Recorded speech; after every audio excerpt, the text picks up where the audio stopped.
All right, so let's bring out our top 16 cars. We'll have our national anthem, and then we'll kick things off here in a grand fashion. So thank you for joining us once again out here as we will introduce you our top 16 vehicles and our national anthem. Pick your favorite cars now, as we're about to see it all transpire.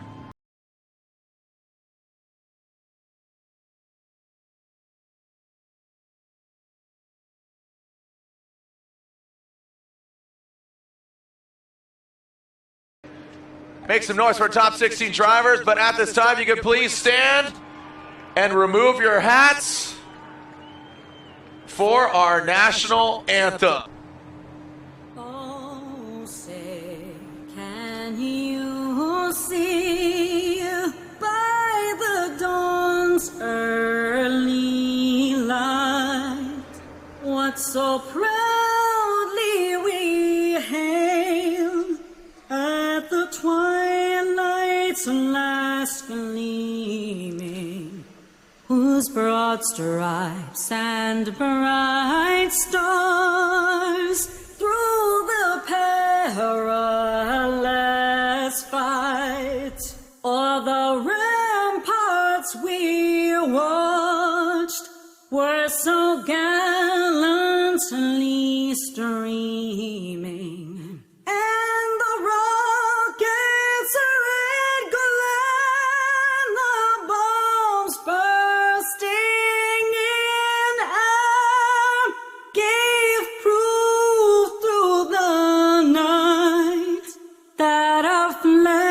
Was still there. Oh, say does that star-spangled banner yet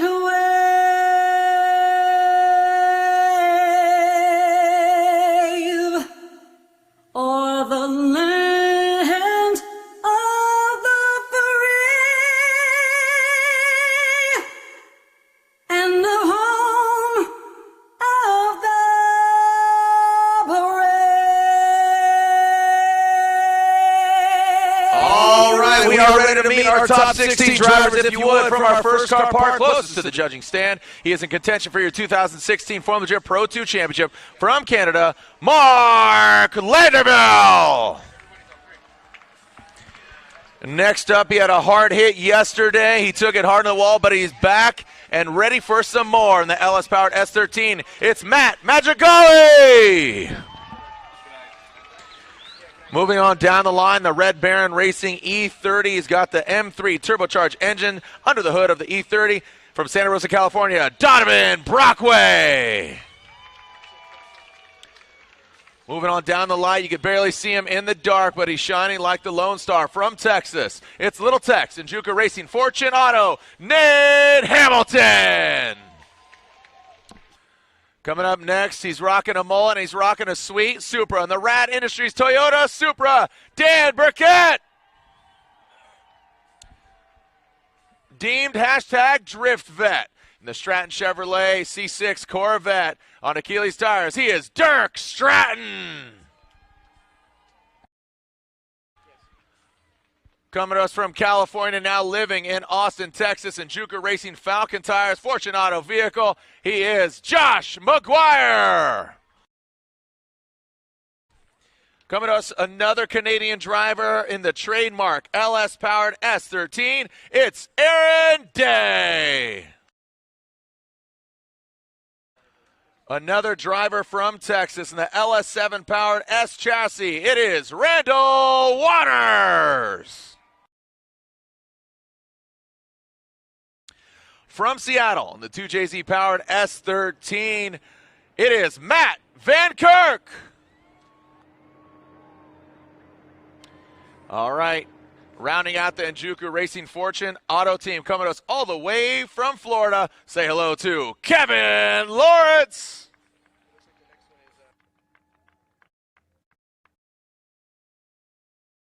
All right, moving on down the line.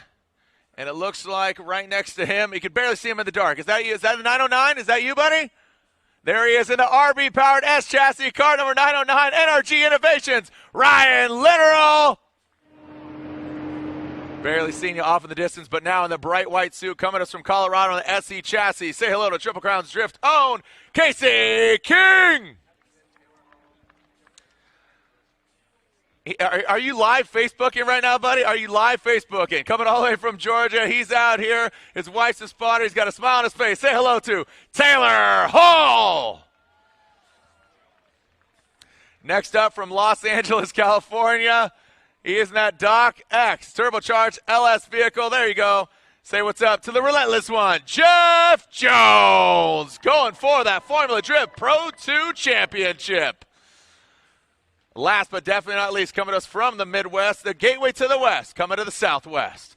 In that Neo Motorsports S13. Let's call it what it is. He's from St. Louis. He's Aaron Lewis. Lewis from St. Louis. Say what's up to Aaron Lewis. They're top 16 drivers in the Formula Drift Pro 2 Championship. Are you ready to send it? Wild Horse Motorsports Park, we are live around the world. Tell your friends to tune in now, FormulaD.com. Hold on, Phoenix, I can't hear you. Make some stinking noise! Can you hear me over there or no? Are we just doing this? Is that what's going on? All right, so again, thanks for joining us out here. Top 16 Formula Drift Pro 2 Championship. And we're ready to party. Again, Wild Horse Motorsports Park, we're going to crown a Pro 2 champion here this evening.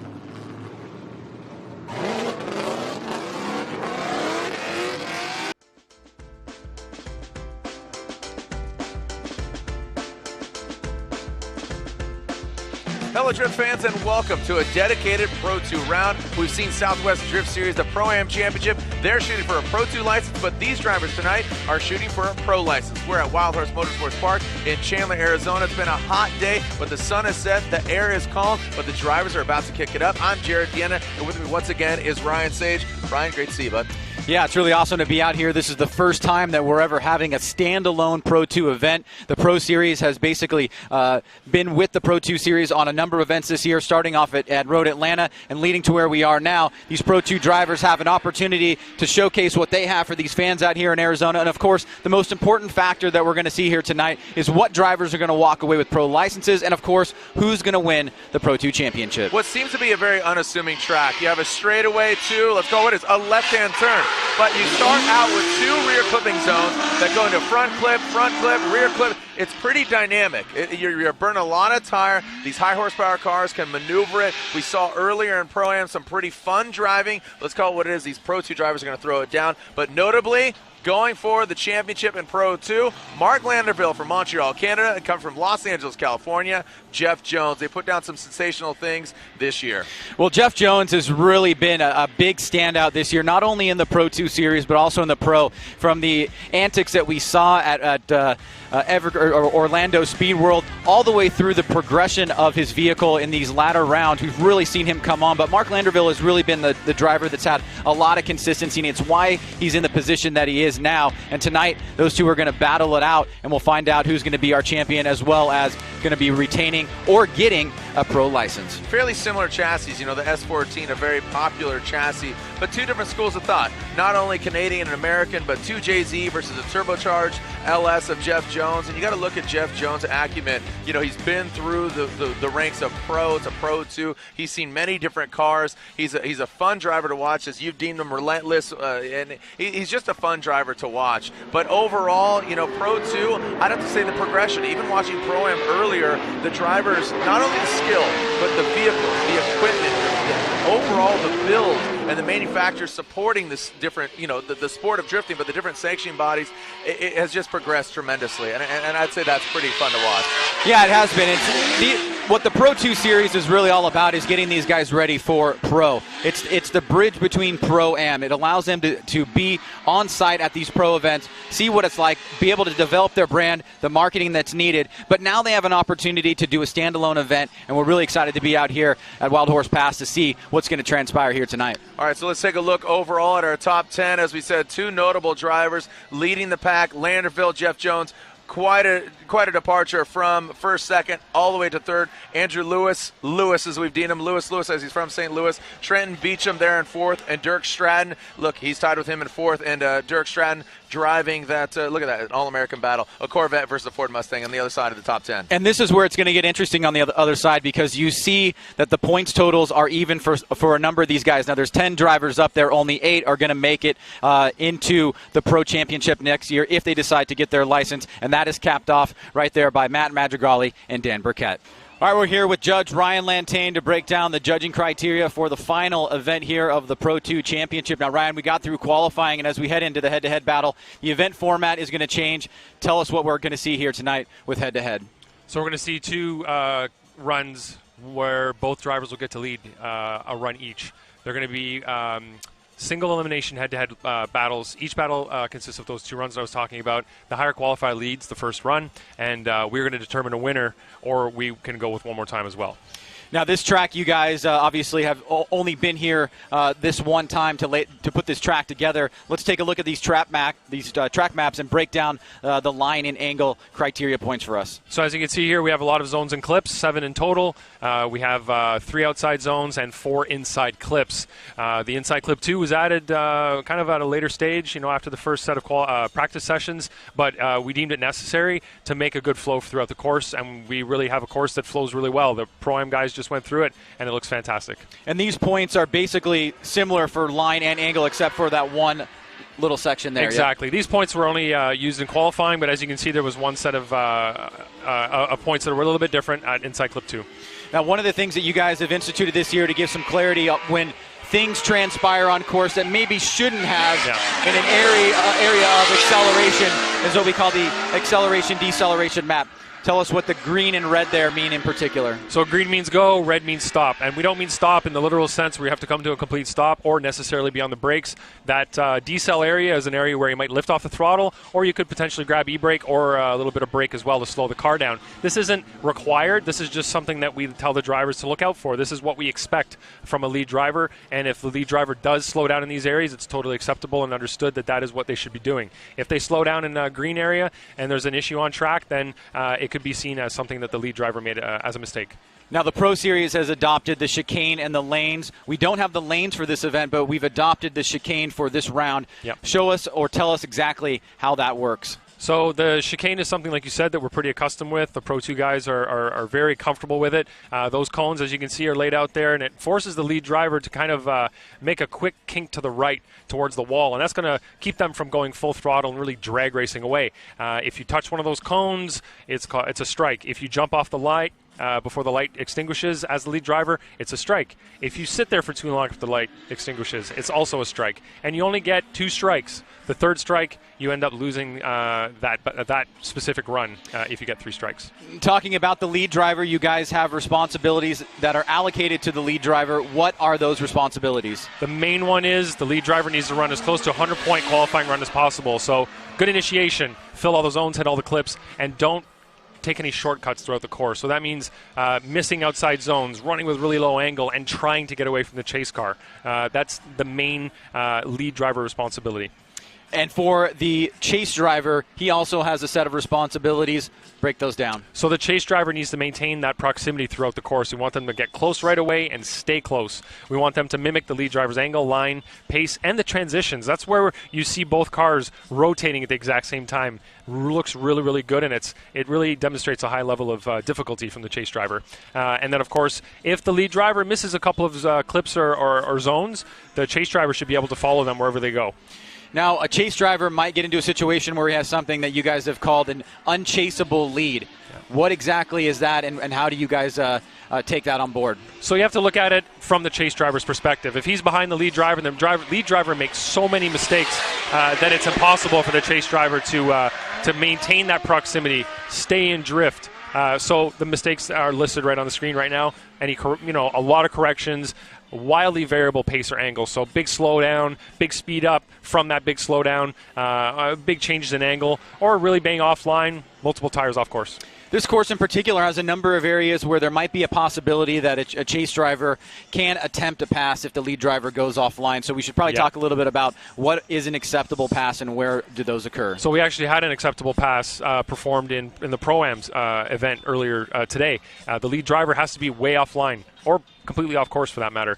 The chase driver can only make that pass on the inside of the lead driver. So you can't overtake a lead driver behind him or outside on the corner. And the chase driver must stay on the line that we have prescribed in the qualifying meetings. Once that legal pass is performed, the chase driver then becomes the lead. But that lead can still spin out at that point, which would result in a 0-0. So you have to maintain drift and complete the course for this to be complete. Style is something that we talk about, sometimes in kind of superfluous type of words, but we use an acronym. Break down what style is for the people out there that want to know. Yeah, if you ever hear IFC, we're talking about style, initiation, fluidity, and commitment. So the initiation in qualifying, we give it 10 points, and you're trying to get a snappy initiation to quickly to angle, no corrections, and you're not pulling angle out once you get to that big angle. You want to get to that big angle and maintain it. Fluidity is what the car looks like as it's rotating throughout the course. So the transitions, the car has to go from a high degree of angle in one direction to a high degree of angle in the other really smoothly. And then commitment is how well you're using your throttle, you're using the momentum of your vehicle to get throughout the course and fill the zones. And finally, there are, of course, things that you can do where a 0 will be achieved either for the lead driver or the chase driver. What are those? So the zeros we have listed here are quite a bit longer than what we have typically for qualifying, an extra 3 or 4 points. The usual ones will be applicable here, spinning out, drifting the opposite direction that you should be, anything latchable on the car opening up, collision that is considered avoidable, or anything unsportsmanlike that occurs on track, chasing the lead driver in a really lackadaisical manner. So just way back, not really applying pressure in the chase position. If that other driver had zeroed out previously, you think, hey, I don't have to push really hard. I'm going to win anyway. That would be, we could consider that a 0 for that driver. 3 consecutive restarts that we went over earlier, performing an illegal pass, so passing somebody somewhere you're not supposed to, or getting passed legally is also a 0. Judge Ryan Lantain here, breaking it down for everybody. Up next, we're going to kick it off for the top 16, the final round of the Pro2 Championship here at Wild Horse Pass in Chandler, Arizona. We'll be right back.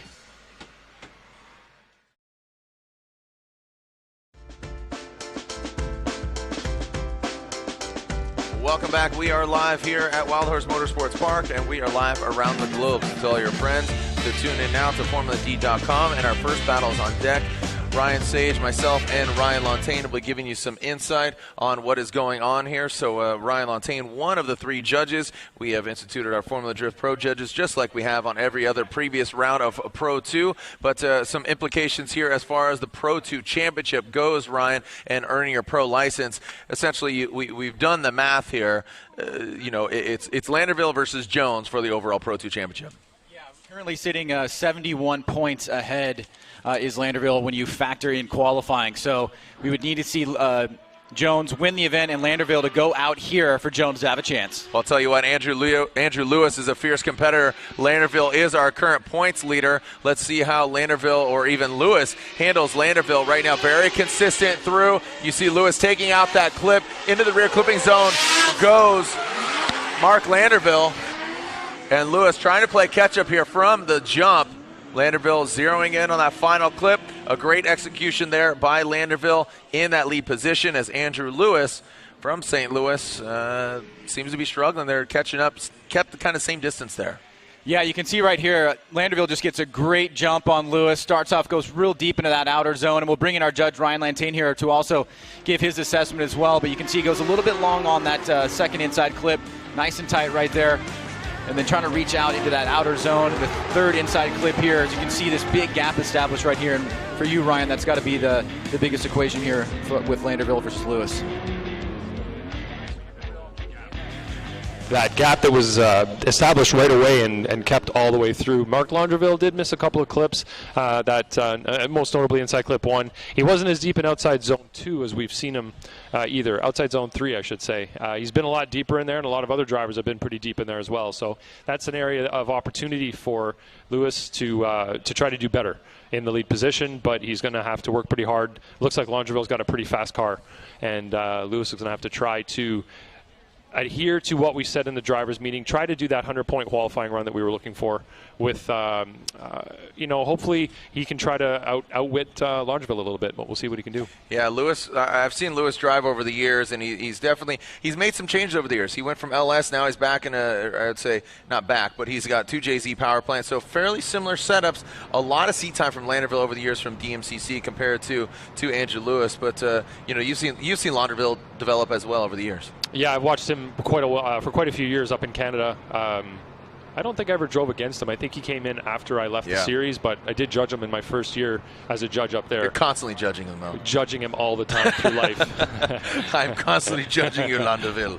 Yes. How would you properly say his name in Francais? Laundreville. Laundreville, yeah. I'll say it in the American way. All right, so Lewis will be out front. Laundreville will give chase. Through that start chicane, it is instituted. If a cone is hit, that will be a restart. Lewis coming out hot out of the start chicane. Laundreville dropping into formation. Initiating goes Lewis. Laundreville right there on the door.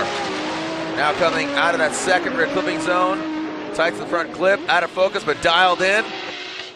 Now into that rear clipping zone. Lewis brings it in. Laundreville shortens it up a bit. Now into those 2 final front clips. Laundreville gaining that proximity, showing a little bit of dominance here, but Lewis strong out front. He did what I think exactly what he needed to do, but how does it rival, Laundreville's chase rival Lewis's chase? Well, as the judges say a lot in the drivers' meeting, we're looking at lead versus lead and chase versus chase. And you can see Laundreville here was able to put down a pretty solid chase, even with the good lead of Lewis. And I think that that's going to be the difference here. You can see Laundreville's trying to get his timing right. Lewis doing a great job on the inside clips and that second outer zone. Almost a little bit of contact there as Laundreville backs off. And then, Ryan, from your perspective here, did Laundreville do enough to seal the door against Lewis? Well, Lewis did have a really good lead. He hit inside clip 1, which Laundreville was off of. He did a pretty good job on outside zone 3, which Laundreville was slightly off of. But you have to know that Laundreville did an amazing job in the chase position, maintaining that proximity. You can see right here at inside clip 3, where from the angle that the camera was at, you could actually see Lewis's hands on the steering wheel. He was trying to take angle out of the car, which is pretty telling. So you can see that he was going to over-rotate, or he was trying to get into the inside clip. Here we go, Lewis and Laundreville. Which way is it going? And look at that. Laundreville gets the victory. He advances on to the Great 8. And as Lewis is knocked out, as Ryan, we were talking about, he needed to lose in order for Jeff Jones to take the championship. So, unofficial champion. That's what we're looking at here. Mark Laundreville, unofficial champion. We've seen him in pro. I haven't really discussed with him if his passion is to get back into pro, but he is your unofficial Pro 2 champion.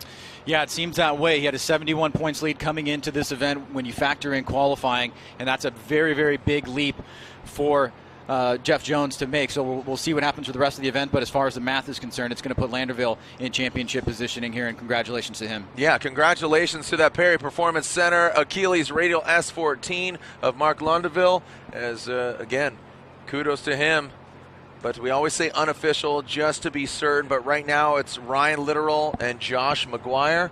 Ryan Littoral and Josh McGuire. Ryan Littoral in the RB-powered S14 from Riverside, California. Josh McGuire in that LS-powered S14. So 2 different style of builds, 2 different driving styles, I'd have to say. Ryan Littoral, very, very big, hanging out, smoky kind of guy. Josh McGuire gets technical.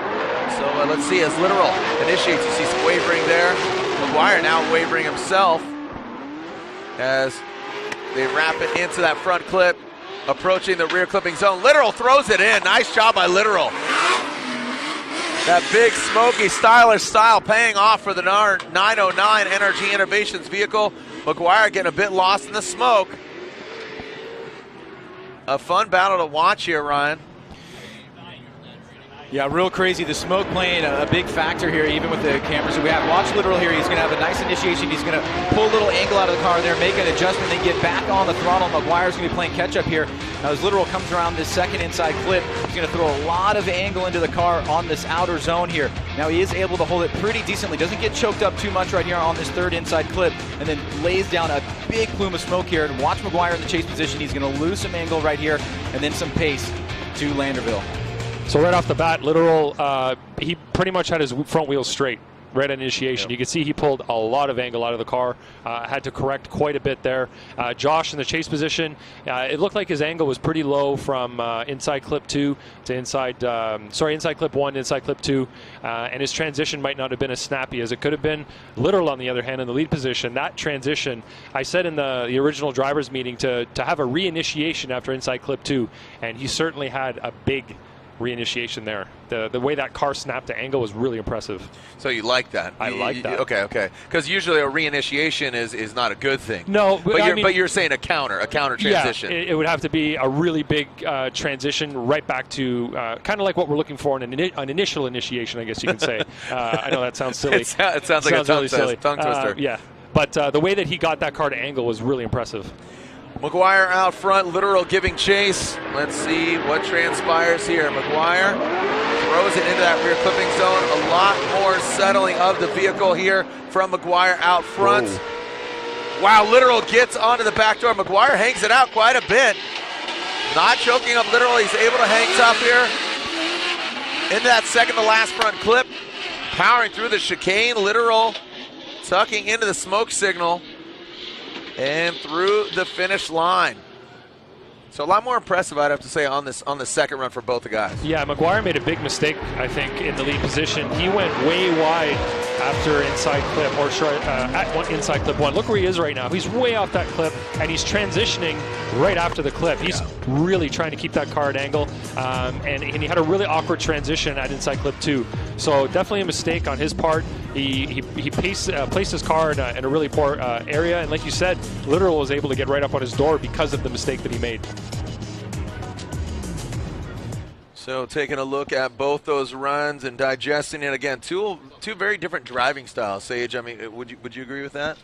Yeah, Literal is definitely a very dynamic driver. Here we go for the. All right, so real quick, McGuire and Literal and slide him. Look at that, Ryan Literal with the victory, advancing on. So Literal, as you said, that transition initiation in that rear clipping zone, I think that paid off for him on the first run. That was the standout moment. But in the second one, that McGuire, that was a big mistake hanging it out there. Yeah, he was in the wrong area, and his car just was. He wasn't able to get his car to do what he wanted it to do in that area, and really led to Literal being able to get right up in his door. So he left the door open, so to speak, for Literal, and Literal took advantage. Man, we are just full of them tonight, huh? Yeah, literally got in there. It seems to be a reoccurring theme, but it is interesting. Two different schools of driving style. I'd say Literal is a big styly, and McGuire's a bit more technical. Yeah, and that's really what makes Pro 2 and Pro exciting, is just to see the variation of style. Dirk Stratton, Aaron Day. Dirk Stratton in that Stratton Chevrolet Corvette C6. Aaron Day giving chase in that S chassis. Another Canadian driver, Stratton, getting some unique angles here, hanging it out. And a big correction from Day, straightening out that trademark S chassis vehicle. Unfortunately for Day.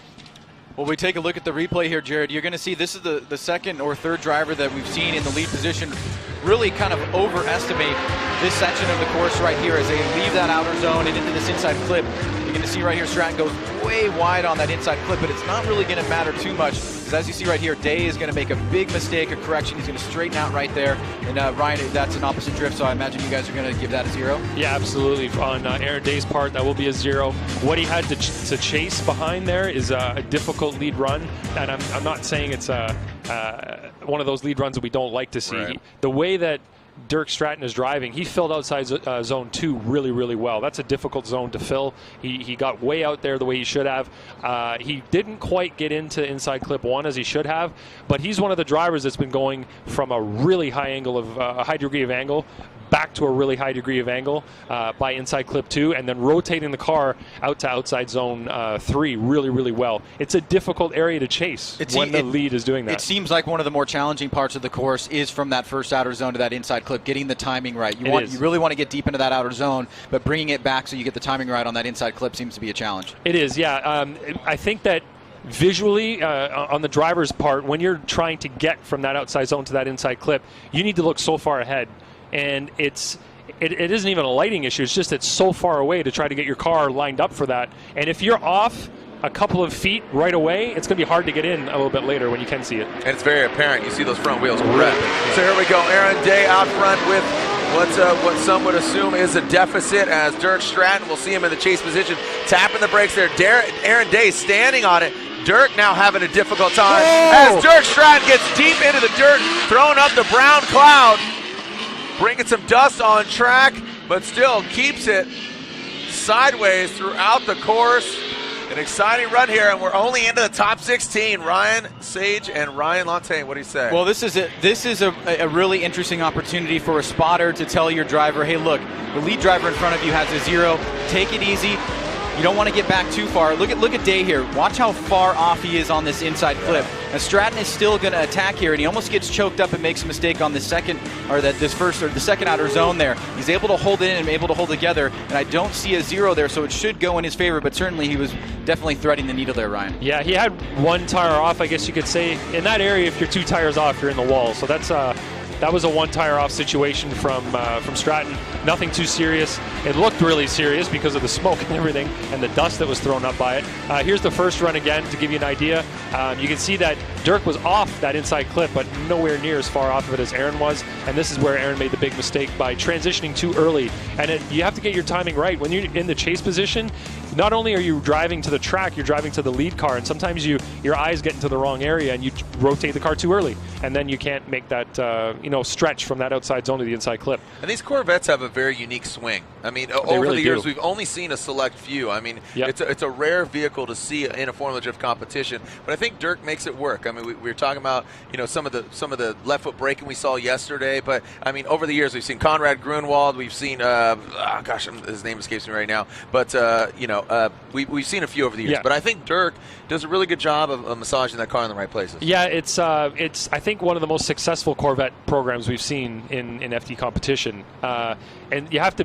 The way that they're sitting in that car, you're almost sitting over the rear wheels in that car. You're, just forward of the rear axle. So it must be an interesting feeling from the driver's perspective in the rotation. You're not in the middle of the car. You're way at the back of the car. The pendulum. Yeah, pendulums, you must feel the motion of the car really well.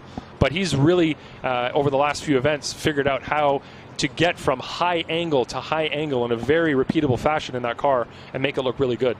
Aaron Day, Dirk Stratton on the chopping block. Who's going home? Who's continuing on into?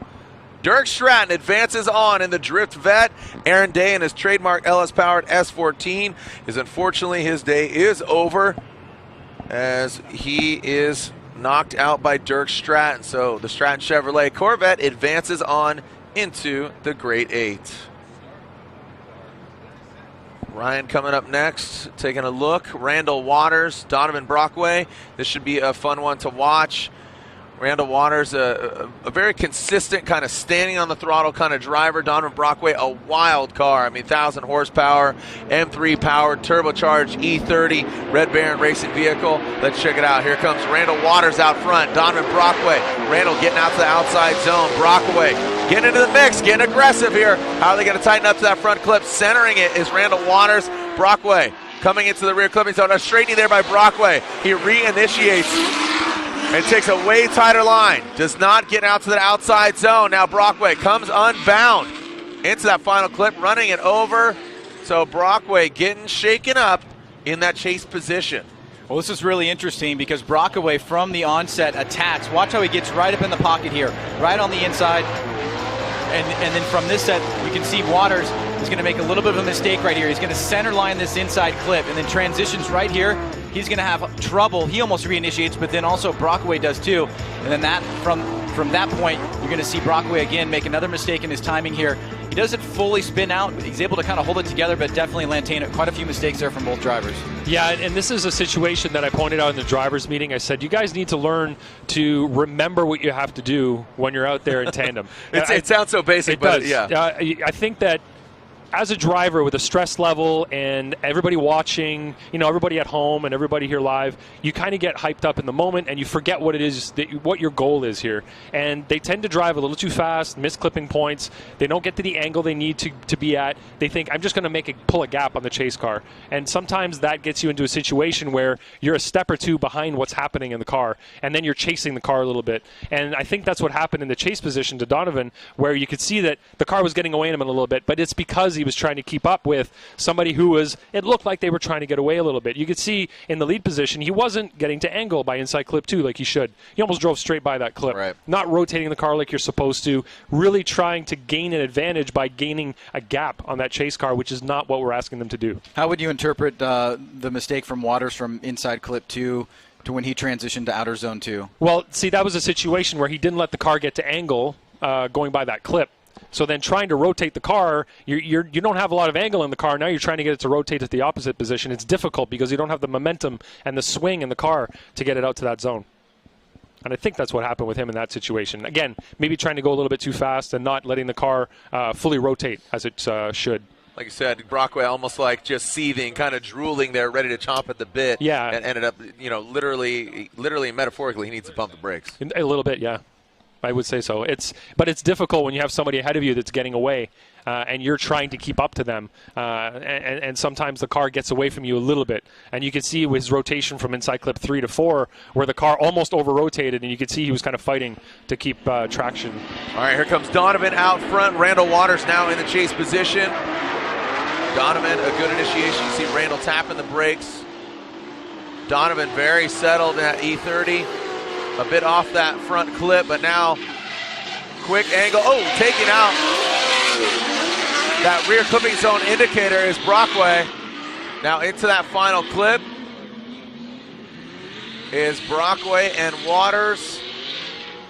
What really stood out in your mind there, Sage? Wow. Well, definitely, a much cleaner run, though, that we are, filled with a bunch of brown dust right now from BLACKVUE going into that second outer zone. You can see many drivers missing that first inside clip, just powering through it. Both drivers decent transition here. You can see BLACKVUE, this is where he's going to almost get into the wall. And then right there in the chase position, you can see Waters losing some ground here, trying to find his way through the smoke line as BLACKVUE wraps around, and both drivers come into view here as they cross the finish line.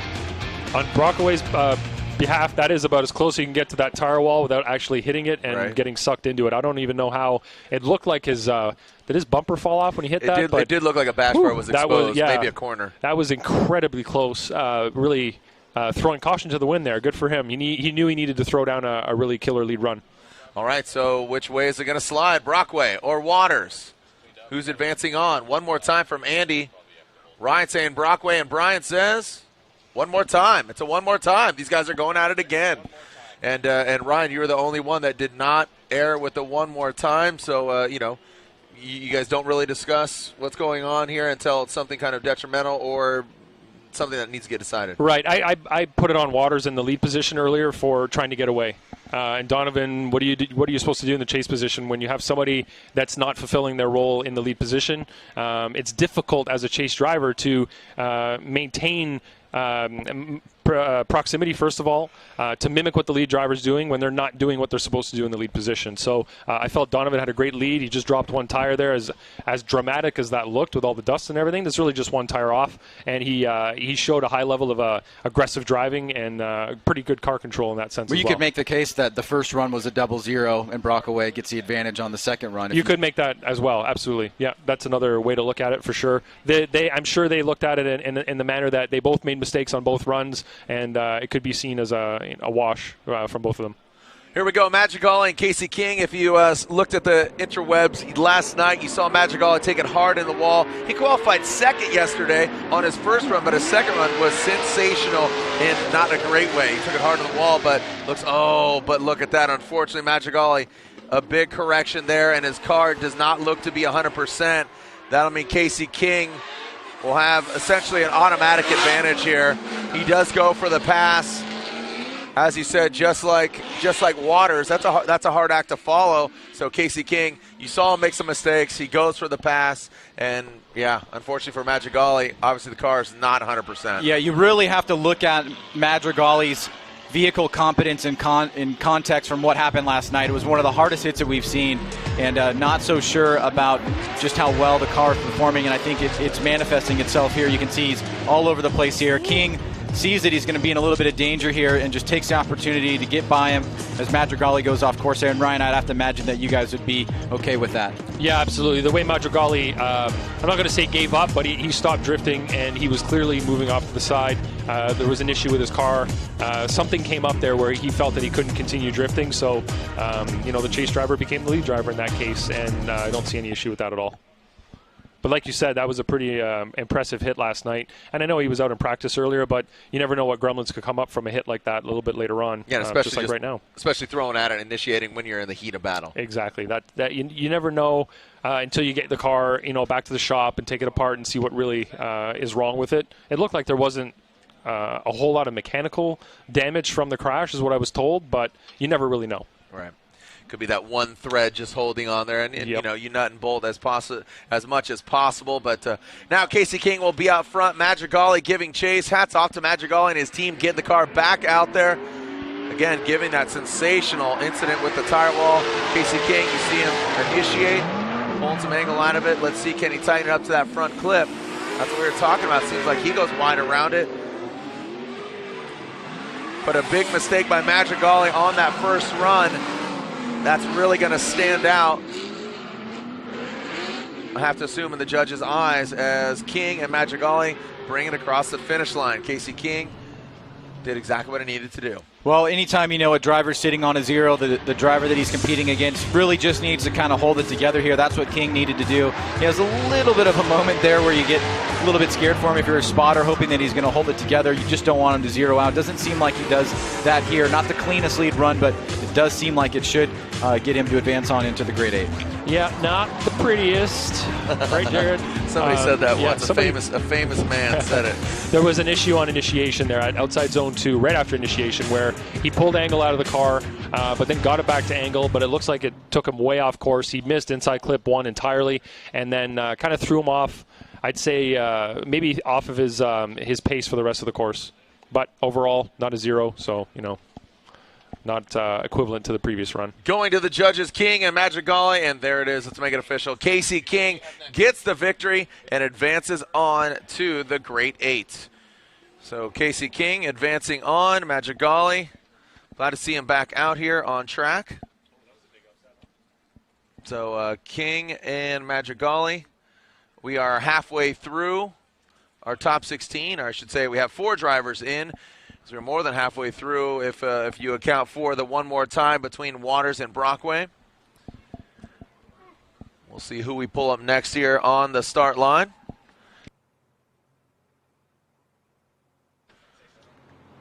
All right, it looks like I am seeing the Toyota Supra there off in the distance, warming up the tires.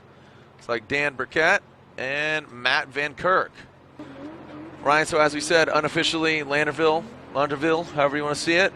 You can say it clearly as a 2016 Formula Pro 2 champion. What does that mean, and what's at stake as far as from Pro 2 to Pro next season?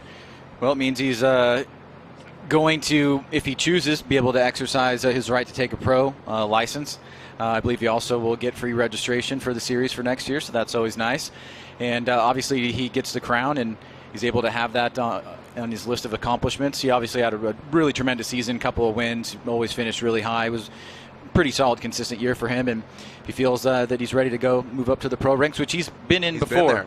Yeah, he's been there. He's been a contender. Yeah, and it should be a good time to have him up there with the boys. How many licenses are being given out from Pro 2 to the Pro Championship? So the top 32 drivers in the Pro League are drivers that will retain their license. Any drivers above that will either move down to Pro 2 or lose their license. And then the top 8 drivers in Pro 2 will move up into the Pro class if they decide to exercise their right to use their license. They don't have to. They can stay in Pro and continue to develop or win there. Stay in Pro 2, you mean? They could stay in Pro 2. Yeah, and take the accolades of that, or if they're wanting to move up to pro, they can go for it. All right, here we go. Matt Van Kirk, Dan Burkett. Matt will lead, Dan will give chase. Lights illuminated and extinguished, and they're about to light it up. Here we go. Van Kirk out front from Seattle. A faint transition into that rear clipping zone. Getting all the way out there. Dan Burkett getting aggressive. Van Kirk tapping the brakes, working into that front clip. Now transition, let's see how they go into the rear clipping zone. Van Kirk shoring it up a little bit. Seen some flame shoot out, and Van Kirk goes off into the dirt. Dan Burkett continuing through. We're seeing some flames here off the back of Van Kirk's vehicle. As a taillight? Oh, it's a taillight. it looked like fire, know, didn't it, though? The way it because lit of up. the camera, it did look like a flame. Yeah, for sure. so I'm Yeah, sorry. You're like, right. that's a taillight. That's a taillight. Chill out here. Real interesting start here. You can see Burkett gets a little bit late jump on initiation, but then he sticks it right there on the inside to Van Kirk. Van Kirk, decent job on that inside clip. Good angle here. Nice movement back around to that second inside clip. Burkett maintaining the pressure. This is where the light comes down, but right there was a pop that we heard right in front of the judging stand, and then he just went off course. So it'll be a 0 for Van Kirk out front, and Burkett an advantage going into run 2. Burkett did a great job of timing his transitions. If you look at the way he rotated behind Van Kirk, you could see that he was doing it at the exact same time. He predicted when Van Kirk was going to be rotating the car and where he was going to be really, really well. So it made it look like they were moving in unison, which is what we tell the chase drivers that is part of their responsibilities as chase drivers. So he did a great job of doing that, especially right up in front of us here as he was coming from inside clip 2 to outside zone 3. All right, so we'll take a quick break here as we get Van Kirk off of the course. And again, Dan Burkett, have to assume he'll have the advantage given that Van Kirk goes off course. When we return, Formula G Pro 2 Top 16 continues. We're live at Wild Horse Motorsports Park. This presentation of Formula Drift has been brought to you by... Well, as we wait to resolve the Van Kirk and Burkett matchup, we'll revisit that and head back to our one more time battle between Waters and Brockway. Two judges going one more time, one going in favor of Brockway. And they'll head to the line, and we'll do this one more time. Or we could do it 2 more times, 3 more times maybe. Over the years, we've seen quite a few, multiple times over the years. But I have a feeling you gotta learn from the previous battles. As you said, Brockway kind of overcooked it in that chase position. I think he's gonna learn from his mistakes here on this on the second battle between him and Waters, excuse me. Walters. Well, Randall Waters. Yeah. I switched the L from, how would you say Randall Waters in French? Randall O. O is water? Delo, yeah. Delo. Okay. All right. O. It's not the letter O, it's E-A-U. I know that. Okay. Like U. O. Oh. Randall Waters, Donovan Brockway, the one more time battle here. Randall will lead. Brockway giving chase. And we are clear to send, as you can see him on the start line. And we're finding out that Van Kirk looks like he threw a belt on his supercharger. So here we go. Waters out front. Brockway giving chase. Waters filling that rear clipping zone. We talked about Brockway maybe learning, but no, he wants to get aggressive. Here we are, back at it again. Tight as Waters. Brockway in that smoke signal. Dropping back, losing some distance here as Brockway. Waters overshooting that front clip, that second to last one. Let's dissect this here, Ryans, if you will, starting with Sage. Well, first of all, it seems like a much better start in the lead run for Waters. You can see coming down that front straight, Brockway looking to attack early on. Waters right here very deep into the zone. He does make contact right there, but it looks like it was very minimal. Then nice and tight on this inside clip. Brockway getting lost in the smoke a little bit, wraps it back around, and then right into that second outer zone. So, Ryan, for you, it seems like a pretty good start right here for Waters in the lead position. Yeah, he was pretty good on inside clip 1. He rotated the car again, not to full angle. And we're not asking for maximum angle by inside clip 2. We're asking for an amount of angle that would be a good compromise between maintaining momentum, maintaining pace through that clip, but also with a good level of a good degree of angle. And it looks like Randall's just not throwing that angle that we're looking for as much by that clip, and he's coming fast into outside zone 3 right here, and it's causing him to overshoot inside clip 3 because he is going so fast. And I'm guessing if he threw a little bit more angle there, he'd still be able to get out to outside zone 3, but he would be able to get inside clip 3 as well. So you have to balance everything. You can't just blast through and hope that your speed will save everything. You have to be a little bit more precise and slow your car down where you need to slow it down. And that's one area where he's not slowing down so much. And he is pulling a bit of a gap on the chase car. And it looks like we have a restart right there. Look at that flag flowing. All right, so a red flag is thrown, and yeah, what I was going to say there is you need to utilize your grip as a mechanics to slow your car down, because I think Randall's just flying, ripping, boom, boom, like throw some more angle at it and scrub some speed. Yeah, he did a great job of filling outside zone 3. I can't take that away from him at all. He really got out there.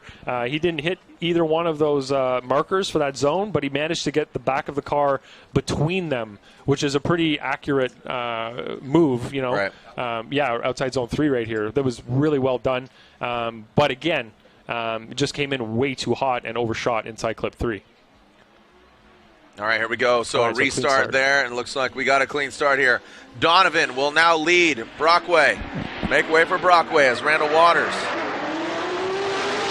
is giving chase, and there's some straightening there from Waters. Brockway tightening it up. Waters, a wide hang, hangs it out there in the smoke signal. Brockway. Comparable. Oh, and Brockway shuts it down. And that looks like its own incident there, Ryan. Well, everything seemed to come to a halt from outer zone 3 to inside clip 3. Let's take a look at the beginning here, Ryan, and then you can pipe in. Big angle here from Brockway. Waters right there in the pocket, staying with him. Pretty good job so far by both drivers. A little bit less angle there from Waters. Wrapping around this inside clip is Brockway. Waters goes a little bit wide, now transitioning back around.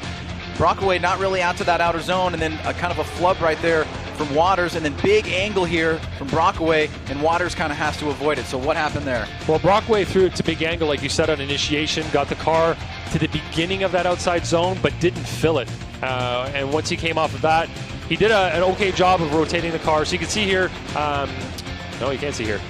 What I want to show you is kind of in the smoke a little bit. You'll see the way that Waters right there basically straightened up, and you can see the car shimmy back and forth, which we could say, you know, getting angle in the opposite direction would be considered a 0. He straightened up significantly, and the car actually, he lost control in that area. So that'd be a 0 on both cars' part, essentially, independently. So Waters did it, first of all, in the chase position, all on his own, and then it looked like he over-rotated in the lead position and almost spun out by inside clip 3. A tank slapper, if I may. A tank slapper would be a good way to describe that. Now, this is when Waters led and Brockway gave chase. So this is the first run, and you can see here that he did a great job on outside zone 3 right there. He really had no issues in the lead position other than a slight lack of angle at inside clip 2. So Waters did a great job there overall in that run. So if it's 2 zeros in one run, then we have to revert back to the previous one. All right, so the judges dissecting that, and that was interesting, you know, comparatively. Like you said, Ryan, I think you said it best. You know, you got to compare both drivers' lead runs, compare both drivers' chase runs, and then construct and formulate in a verdict. So here we go, Brockway and Waters.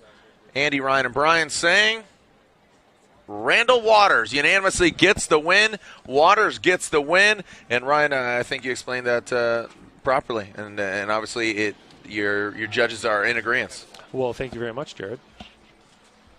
How would you say? Comment dit-on? Parlez-vous français? Oui, oui, hein. Qu'est-ce que c'est, mon petit chou? Mon petit chou, la poutine. You like poutine, right? I love poutine. Very good. I don't know why poutine is not an American thing. It's French fries with cheese and gravy. How is that not American? Only thing it's missing is meat, which you do get your smoked meat in Montreal. Here we go. Nate Hamilton, Kevin Lawrence is an all-Njuga racing battle. It's a face-off between these two Fortune auto-equipped suspension vehicles. Little text, Kevin Lawrence. Nate Hamilton, big angle here. Kevin Lawrence, a big correction there from Lawrence on initiation. And Lawrence falling back. as Nate Hamilton continues through the rest of the course. And Lawrence, a big mistake there on that sweeper. Well, when we revisit the replay, we're going to see this happening on the first half of the run here. It starts off pretty strong. You can see both drivers coming down, initiating together. Lawrence gets right in the pocket here as Hamilton tries to get deep into that zone. Then right here through the smoke line, watch Lawrence right there. He's going to lose drift. Now Hamilton is going to make it throughout the rest of the course without making many mistakes. So it should be a big advantage for him because Lawrence at this point is just way far back after that big mistake on the early part of the course. Yeah, that's a big goose egg for Kevin Lawrence, unfortunately. The way he straightened up behind Hamilton there. And he was right in the pocket. He was in the right place. He was inside the smoke line. So either it's a mechanical issue or a driver error in that area and caused him to straighten up. Fell way behind and basically had to reinitiate and start driving again, start drifting again, but it was too little too late, unfortunately. So Nate Hamilton will just have to hang tough here. Kevin Lawrence will be out front. Again, teammates, you know, both work for Enjuku Racing, both pilots for Enjuku Racing, Fortune Auto Falcon Tires. They're running that two-car team and, you know, coming all the way from Florida. Kevin Lawrence will now lead as the lights extinguish. Here we go. Nate Hamilton giving chase. Here we go, Lawrence initiating. Nate Hamilton throwing it in. Here comes Lawrence through the sweeper. How's he going to navigate this front clip? He does a wide swing there, leaving the door open once again for Nate Hamilton. Kevin Lawrence bringing to that rear clipping zone, but the drivers tighten it up. Great sounding vehicles past that final front clip. And it seems as if Nate Hamilton will be advancing on. And it seems that, again, Nate Hamilton, a great chaser on there, Ryan. Well, this was an incredibly competitive second battle here. It's unfortunate for Kevin in run number one because both drivers did phenomenal here in terms of keeping proximity and making it exciting for the fans. You can see a little bit long there on that first inside clip, but just in terms of the driving, the fluidity back and forth, nice job mirroring each other and doing the best they can to put on a good show for the fans. Overall, some pretty solid driving here by both drivers. That was a pretty impressive chase from Nate. You managed to maintain that proximity. The rotations, the transitions were really timed well. He really predicted what Kevin was going to be doing ahead of him, and I guess that comes with you know, being teammates. They probably drive quite a bit together. They know each other's style pretty well. Yeah, I was going to say it's like almost they do a lot of events each other, know their driving style because they are teammates. Comfortable together. All right, so Kevin Lawrence, Nate Hamilton, you have to assume they're going to slide him left for the 144 of Nate Hamilton. Nate Hamilton gets the victory, and there it is. Unanimously, Nate Hamilton advances on into the Grade 8. Ryan, where are we at as far as lay of the land? I believe one more battle. And that, which is the second half of the Burkett and Van Kirk battle. And it looks like focus. And this is the revisitation, the second half of the Van Kirk-Burkett battle. If you can recall, Van Kirk going off course. We took a commercial break. And hearing a spotter, and he's saying that he threw a belt, it was out on track. And we'll see if he's up to snuff, or is Dan Burkett going to advance on. Van Kirk sitting on that deficit as he went off course. Burkett having the advantage.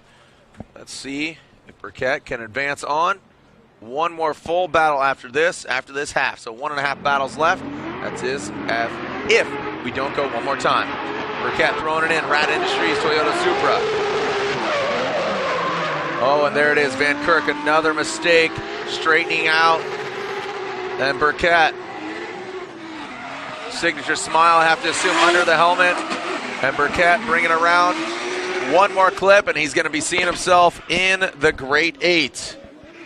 And there it is. Dan Burkett advancing on into the Great 8. Van Kirk obviously having some issues. Well, it's a good opportunity to point out that when a chase driver zeroes out in front or behind a lead driver does still need to finish the run, and you can see Burkett does just that, but obviously for Van Kirk, it looks like it's going to be a 0-0 here, so tough break for him. Unfortunately, mechanical bugs getting the best of him.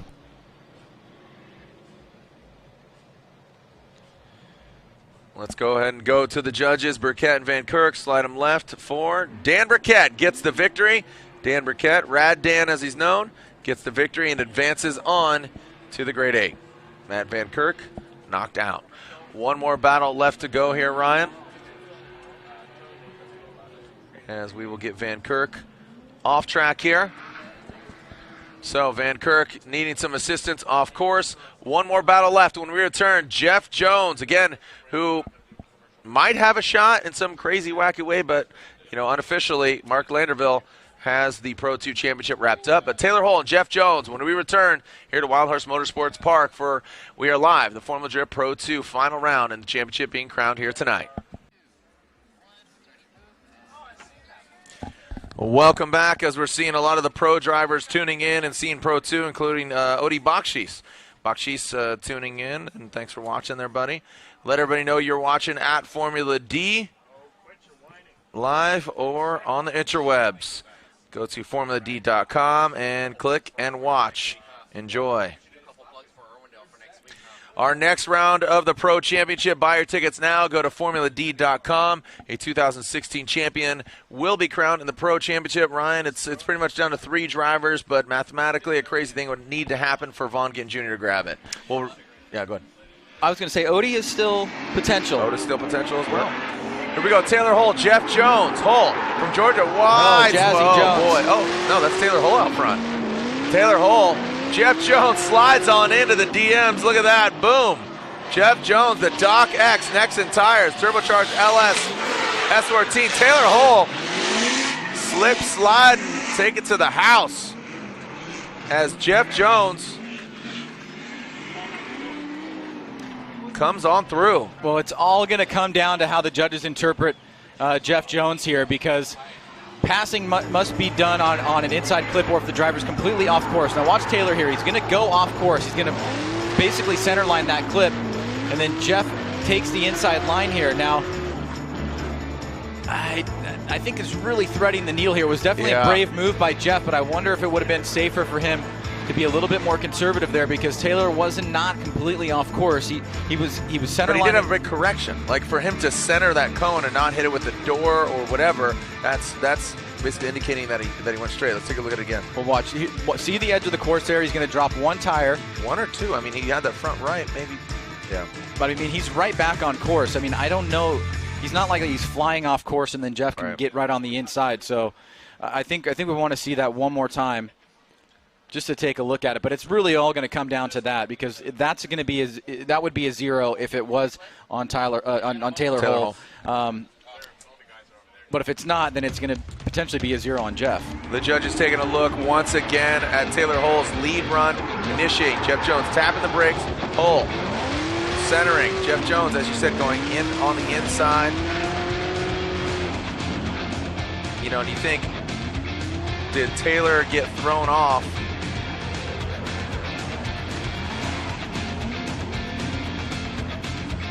We got a bumper on track, bud.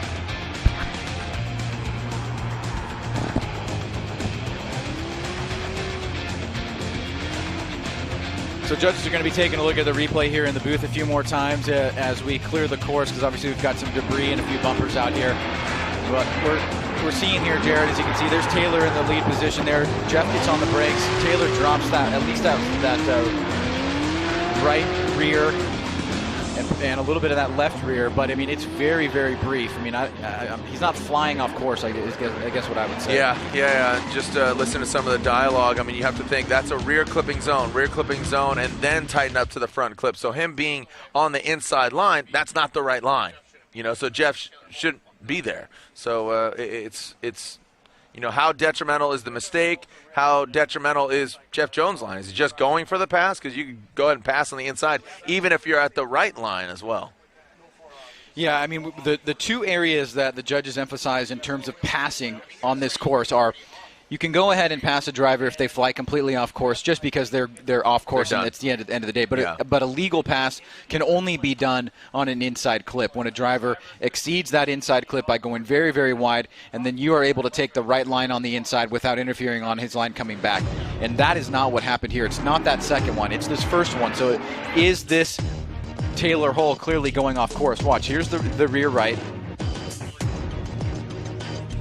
Maybe a little bit of the rear left. But, you know, I mean, we're speculating. Let's bring Ryan Lontaine in here to get a little bit of clarity. Well, we're debating whether or not that's an illegal pass. We're also debating whether or not Tyler Hull was going to be going 4 wheels off course. I always say in the drivers' meeting that if the lead driver is going to be off course, the chase driver can, of course, at that point pass him because he's maintaining his drift on the proper line. Now, you have to put yourself in the chase driver's position where he has to anticipate or guess, is that lead driver going to go right off course or is he going to come back on track? Jeff performed a smooth pass, I can say that. He maintained the proper line, got to inside clip 1 beautifully, did a good job there, and Tyler Hull fell into formation right behind him. But it's really going to come down to whether or not you guys thought that Taylor was off course. I mean, is that the description of off course when you have a right rear going off and possibly a little bit of the left rear, but then he gets right back on course, so by that time he's already passed? Well, at that point, you can make the argument that was 3 wheels off course at that point because his front right was off, the right rear was off for sure, and then potentially, and I'm thinking maybe that left rear was off as well. So that's 3 wheels off course, which you're playing with a 0 right there. But we're going to go off to the next battle or the next run right now, and then we'll make our decision after this. All right. Now so that the track is clear. Yeah, it might get decided here without even kind of deciding what's going on there. But that was definitely a wacky way to start this final battle of the top 16. Jones and Hull. Jones will now lead. Hull will give chase. Here comes Jones out of the chicane. Both LS-powered vehicles. Jones trips up, navigates past that rear clip into this front clipping zone. Jeff Jones swings wide. Taylor Hull applying the pressure. Oh, and big into that rear clipping zone. Taylor Hull makes it a mistake. A big mistake there by Taylor Hull in that chase position. That might seal the fate there for Hull.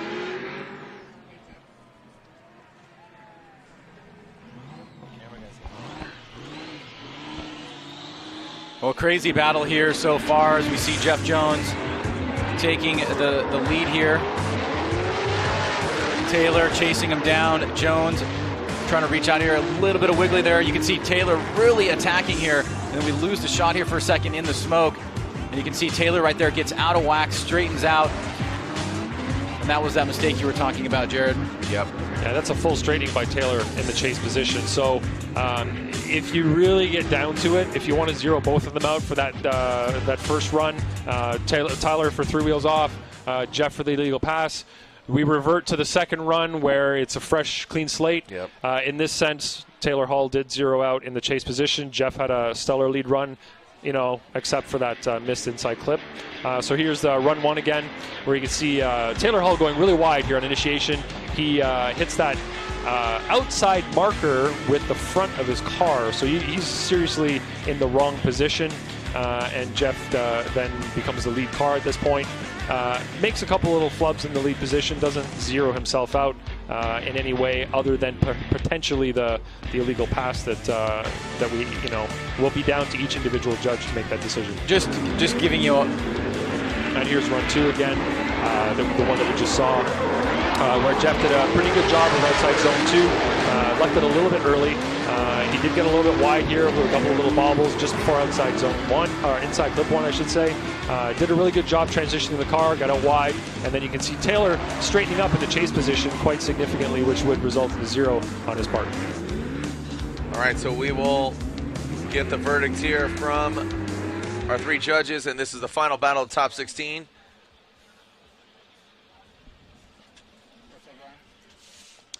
All right, so, and here it is, Jones and Hull.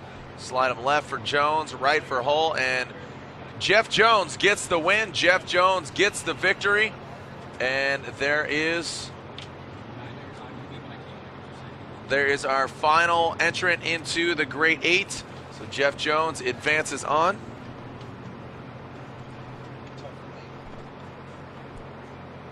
And Ryan, justification on that call? Yeah, I basically made the first run a wash. I didn't want to come up with I couldn't find a winner based on what I saw there, just because of the mistake by Taylor and Jeff Jones potentially making that illegal pass. It wasn't at an inside clip. He was partially off track. I mean, you got to give them both the benefit of the doubt, but I'm just going to wipe that one out and go with the second run, in which case Jeff is a winner because Taylor zeroed out. I don't know what the other two judges did. I didn't really ask them, but I'm sure it was a combination of a bunch of those different factors. Here we go. Landerville will lead. He is our #1 qualifier. Literal will be giving chase. Here we go out of the gate. Landerville initiating. Literal. So Landerville knocking off his back bumper. Your seat gets out to that rear clipping zone. Tightens it up. He is your 2000. Oh, and Literal falling back, but fills that outside zone. And Landerville bringing it all the way home. And there it is for Landerville and Literal. 2J under the hood of the Perry Performance Center. Vehicle of Landerville. Ryan, taking a look at this again. Yeah, here we go. Our first battle in the Grade 8. Landerville and Literal. 2 stars in the Pro 2 series, but you can see here Landerville gets a good jump here. Literal playing catch-up at this point. Landerville trying to get tight to that inside clip. He's a little bit off here, but big smoke line coming through. Tries to reach out to that second outer zone. Literal still playing catch-up here. And then as he transition back around the final turn here, Landerville still looking pretty good out front. Literal, just that gap established, he was not able to close it throughout the course. Longeville did a great job on outside zone 1, got right out there. Not a lot of drivers are outside zone 2. Not a lot of drivers are getting out to that zone. He managed to get out deep enough to knock his bumper off. It wasn't a serious hit. It was just the right rear corner of his car that hit that marker. But he did a great job of getting out there. Missed inside clip 1 a little bit, but rotated the car properly throughout the rest of the course. Did an okay job on outside zone 3, could have been deeper, but managed to get the car out far enough that we could say that he was, close enough to it. But in no way was he trying to get away in that run. He was fulfilling his duties as a lead driver, and it just looked like Literal was a couple of paces, a couple of steps behind. Wasn't able to maintain that proximity or mimic what Longeville was doing in the same time frame that Longeville was doing it. Now Literal will lead. Longeville will give chase. 2 S chassis and RB under the hood of Literal, 2JZ under the hood of Landerville. Interested to see what if Longeville, have you spoken with him or discussed a pro championship run for 2017, build a new car, anything? Not a new car, but he said that he might do it if the financial situation is right. It came down to that decision for him to stick with Pro 2. He said, less travel, of course, only 4 events as opposed to 8. Yep. He got to do that event up in Montreal, so which was in his hometown on his home track. Yep. Anyway, so for him, it's more of a financial thing, and he's having a lot of fun here, and he has the potential to win, as he just did, the championship Pro 2, instead of being down at the bottom of the ranking of Pro. So here we go, Literal out front. Longeville giving chase. Longeville applying the pressure right out of the gate. Literal, good initiation. That rear clipping zone, he does escape it pretty quick. Firing off, tight to that front clip. Longeville goes wide. A lot of smoke just lingering here, impeding the vision of the drivers. But Literal keeps on through. Look at that. GT radial smoke being thrown in the face, but Longeville right there. Make some noise, Phoenix and around the world. Nice job. A fun run from 2 very diverse builds. A fun battle there between Longeville and Literal. Well, you're certainly seeing the championship level driving as Longeville went out and laid down a solid, clean lead run. He comes back and chases Literal down, not letting him get away. I mean, the smoke, if you can't tell from watching the live stream, it is unbelievable here, and it just stands. And it's really hard to pick up what's going on. And if you're a driver, you can imagine that that's going to be magnified by tenfold driving into that smoke cloud. But Landerville's using his muscle memory. He tucks up on the inside, and he puts an exclamation point on it at the end. Yeah, he did a great job of maintaining that proximity throughout the course. Better than Literal did, certainly. Literal, though, has mastered that rotation, the transition coming to outside zone 3. He doesn't fully fill it. He doesn't get all the way out to the zone, but man, that car looks good as it rotates through that section. It looks like he's going to spin every time, and he doesn't. Maintains the angle and gets all the way through. Going to the judges, Literal and Longeville, and there it is. Mark Longeville gets the win and advances on to the Final Four. Our first entrant into the Final Four. Just taking a look at social media, seeing Chris the Force Forsberg. He's watching Pro 2 right now. So a lot of these pro guys taking note of what's going down here at Pro 2. Dirk Stratton, Randall Waters. This should be a fun one to watch here, Ryan. Again, an LS7 under the hood of Randall Waters from Texas. Earned his license in the Lone Star Drift Series. Dirk Stratton, he chalked it up in MDU, Midwest Drift Union, as the drift vet will be leading. Randall Waters will be giving chase. So this should be a really fun one to watch. Yeah, both drivers having really solid runs in the top 16. So here we go. Dirk Stratton initiates. Randall Waters crawling into it. Here comes Dirk. Randall Waters, look at that, mirroring the angle. Nice job. You can see him left foot braking into it. Stratton transitions into the rear clipping zone.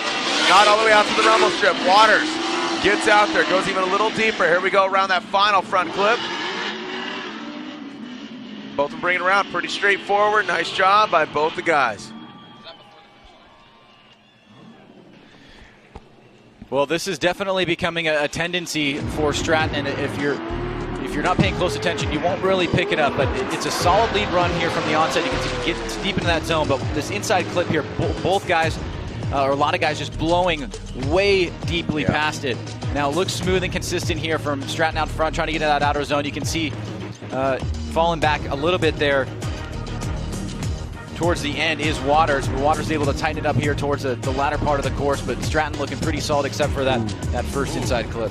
Yeah, Waters did not complete the course. He straightened up. You got to power through that. He straightened up significantly before that finish line, which is not good. You need Is to that finish. a flub? That's kind of like, I mean, I know you're French-Canadian there, but I don't know if you've ever seen the football players that drop the ball right before the end zone. Yeah, that's kind of what right? that That's is. like, heck yeah. Yeah. Oh, dude, you got one more step. Yeah, that was not just a couple of steps before the finish line. That was quite a bit before. So I don't know what the other judges are going to look at, how they're going to look at that. But I would say he gave up before the finish line. You got to finish the course. You can't. We've zeroed drivers out in pro. Oh yeah, many times, and they weren't happy about it. But you can't argue that you straighten before the finish line, and that's part of the parameter of drifting. You got to finish the course sideways. The plot thickens.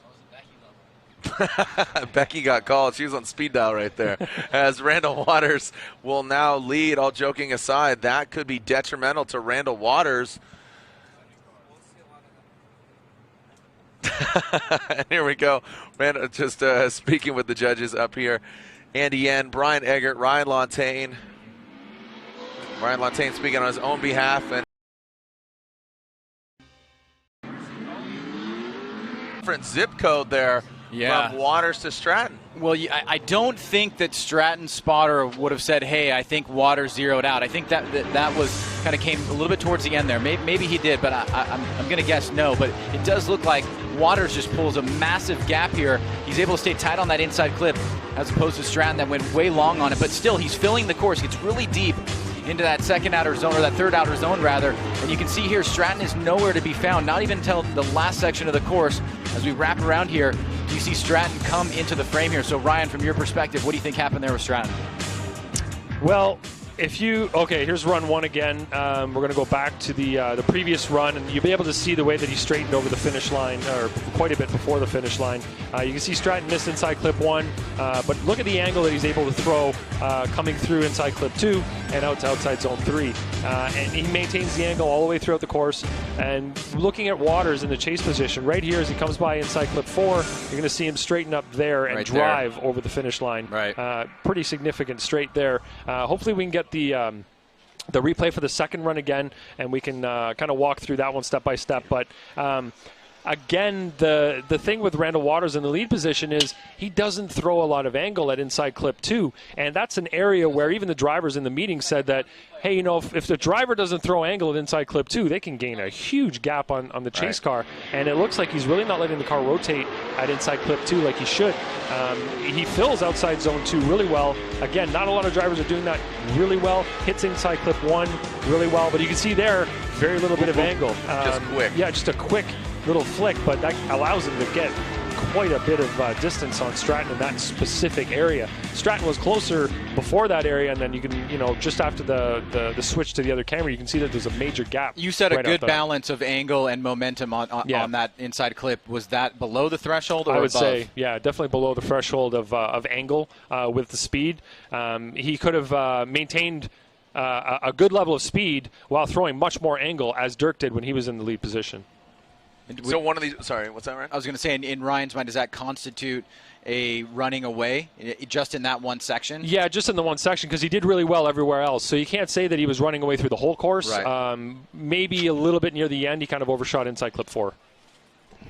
One of these drivers is going to the Final Four to do battle against your 2016 Pro 2 champion of Mark Landreville.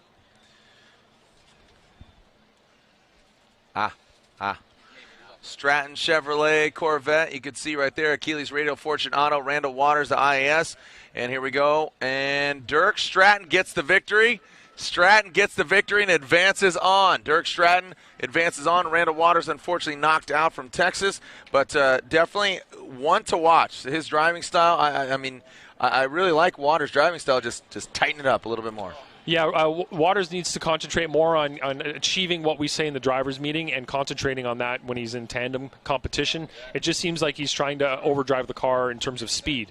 That speed is an important factor. We don't have speed anywhere in the judging criteria. We're not asking you to go 100 miles an hour through this course. We're asking you to fulfill everything from point A to point B through all those zones and clips, the right amount of angle, getting close to all those inside clips as well. Here we go. Casey King, Dan Burkett. That's Dan Burkett out front. Casey King in chase as Burkett initiates he's done. And Casey King. And unfortunately, Casey shuts it down. Burkett will continue through the course. Dan Burkett firing off once again right here in front of the judges' stand. And Ryan Sage making the comment he's done as he shuts it down. Yeah, King obviously still driving straight here. Seen him in front of the judges' stand. And while we have the opportunity, I just wanted to ask Ryan real quick. Hey, Ryan, going back to, well, let's take a look at this real quick. You can see right there, he just does not engage. Yeah.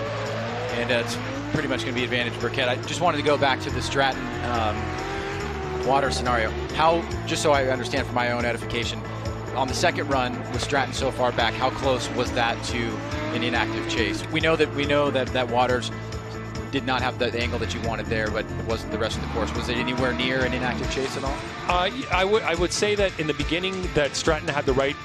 He was in the ballpark, let's say, for proximity. He wasn't close, but he wasn't far enough away to say that would be a 0. The area that really set them apart distance-wise was when Waters didn't throw the angle that he should have at inside clip 2. That's where he gained many car lengths. Right. And that's what I feel led to the distance between the two of them. So I can't say that Dirk wasn't trying in the chase position, but in Waters' chase position, he zeroed out. He didn't drift over the finish line, and that was the major one there. I would say that it was a significant hit against Stratton in the chase position because of the distance overall throughout the course, but I wouldn't zero him out for it, and I wouldn't blame him entirely for it.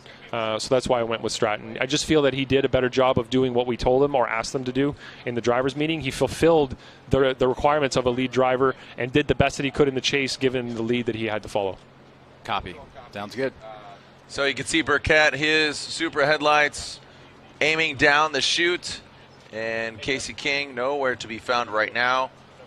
2 drivers already in the Final Four. Third place decided by qualifying, and Mark Landreville being in the Final Four, he's guaranteed a podium. He is guaranteed a podium because if he wins in the Final Four, he's getting either first or second place, and if he loses to Stratton, that means that he would go, yes, if he loses to Stratton, he would go to the consolation round, which is dictated by qualifying, and Landreville qualifying number 1 would justify his third place battle. We are finding out that Casey King is out. That means that Dan Burkett is going to the Final Four. Unfortunately for Casey King, Dan Burkett advances on. He'll have a quick bye run here. Light up his Achilles, Rad Industries, Toyota Supra. And be heading to the Final Four. Who's he going to be going against, Jeff Jones or Nate Hamilton? Here's Dan Burkett heading on down the pipe. Woo! Getting nasty with it, exploding and taking out that rear clipping zone. Where's this coming from? This is just a buy run, buddy. Save it for the game. As Burkett standing on it.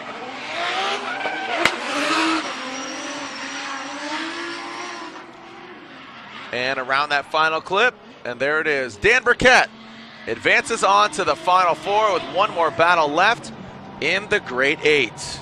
So Burkett's been lucky, I guess. Other people's misfortunes have led to his fortunes. 2 cars now have broken while he's been up against them in a row. He's got some voodoo power, some voodoo power, but yeah, it's good for him, not good for the other competitors. But he's having an easier run through the tandem battles. It seems here. Yeah, look at that. Van Kirk and now Casey King. Nate Hamilton, Jeff Jones. Our final battle in the Great Eight. In the Final Four, Landerville, Stratton, Burkett, and one of these drivers.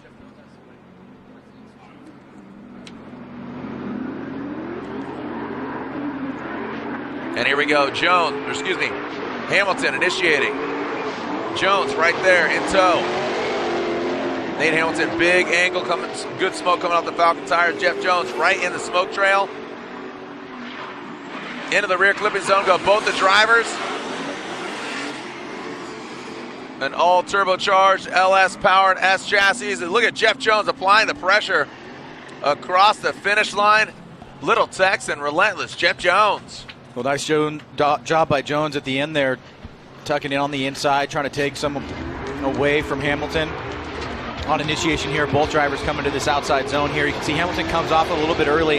Jones lacking the angle just a little bit, but then Hamilton right on that inside clip. Good angle there. Now I want to see if that meets the threshold. Looks like maybe not the balance that you're probably looking for. Yeah, right here. Yeah, if you look at the chase position there, even Jeff threw a low degree of angle as he came through that area, but it allowed him to maintain the proximity that he was looking for. All right, dissecting here what's going down, and yeah, I mean a fun run there. Fairly comparable vehicles, turbocharged LS, S chassis. Yeah, Jeff was pretty aggressive in the chase position. He was doing what he needed to do. Mimicked okay. His timing was a little bit off, and he didn't quite stick to the same line that Nate did through the entire course either, which is a mild detriment to his chase run. But we're going to see how Nate does in his chase run now. Here we go. Jeff Jones out front. Doc X, Nexon Tires, S14 from Los Angeles. Good mimicking there of initiation by Hamilton. Jones, big angle. Hamilton tucking into that smoke trail. Tit for tat there. Jones hanging out early. Hamilton shooting wide. Is that going to set him up for success? Surprisingly, he holds on to it. Man, I thought he almost ended up in the dirt there, Ryans. Yeah, it looked like he was going to go a little bit too long there, but he was able to pull it off. Let's take a look at the beginning here. As Jones comes into initiation, watch as he enters this outside zone. He's going to pull off a little bit early as well. You can see Hamilton right there eyeing him up. Jones a little bit long on that inside clip. Hamilton was a little bit closer to it. Now right here, this is where Brian talks about the angle on that inside clip. Both drivers coming through there pretty quickly, it seems like. Maybe a little bit more angle needed. Then you can see Hamilton goes wide there. He is able to save it, tuck up on the inside. But Brian, from your perspective, Jones versus Hamilton on run number 2. Yeah, it was Hamilton timed his initiation really well, timed his transitions really well. He seemed to have a pretty good mimic through the entire course. He took a slightly lower line from inside clip 2 to outside zone 3, but it allowed him to keep the momentum that he was looking for throughout the course. All right, here is the final verdict. Jones and Hamilton. Slide him left for Jones, and there's a one more time from Andy. Ryan says Nate Hamilton, and Brian says Nate Hamilton gets the victory. Nate Hamilton 2-1 as Andy Yen sided with the one more time, but Ryan and Brian saying Little Tex, Nate Hamilton gets the victory. The 144 advances on and is in the Final Four. In the Final Four, you see Mark Landerville is going to be going against Dirk Stratton. Then that of Dan Burkett on his Nexen tires. The Rad Industries Supra is going against Little Tech's Nate Hamilton in the Juku Racing Fortune Auto S13.4. When we return, the finals are upon us here at Wild Horse Motorsports Park for the final round of the Formula Drift Pro 2 Championship. You can see the light illuminating between the cars, and then once it extinguishes, they leave the start line. Here we go. Landreville out front. Stratton in tow. Thrown it in there is Landreville. Stratton. Whip angle past that front clip. Hanging out there, Stratton. You see him tapping the brakes. Landreville getting out to the outside zone. Landreville wide swing into that final front clip. Good execution by Landreville out front. And Stratton back just a little bit. Lontaine, why don't you take a look and walk us through it? So the one thing I like about Landreville's runs is he's really fast, but he's very precise while being fast. He did a pretty good job of outside zone 2. May have left it a little bit early. He was a little bit off inside clip 1, but it's really this section here that he's pretty accurate with. He comes flying through here, gets the back bumper near that outside zone, but manages to get to inside clip 3, which is something that the drivers that do drive faster, that pick up that speed really fast through this area, tend to overshoot inside clip 3. But he's always really precise, gets the car where he needs to put it all the way through to the finish line. So pretty impressive lead run from Mark, and Dirk Stratton did a good job in the chase position. His Mimic was just slightly off, pretty good though throughout the course, and managed to maintain pretty good proximity despite the high speed from Landreville. Now they alternate the order. Stratton will be out front. Stratton will lead. Landreville will give chase.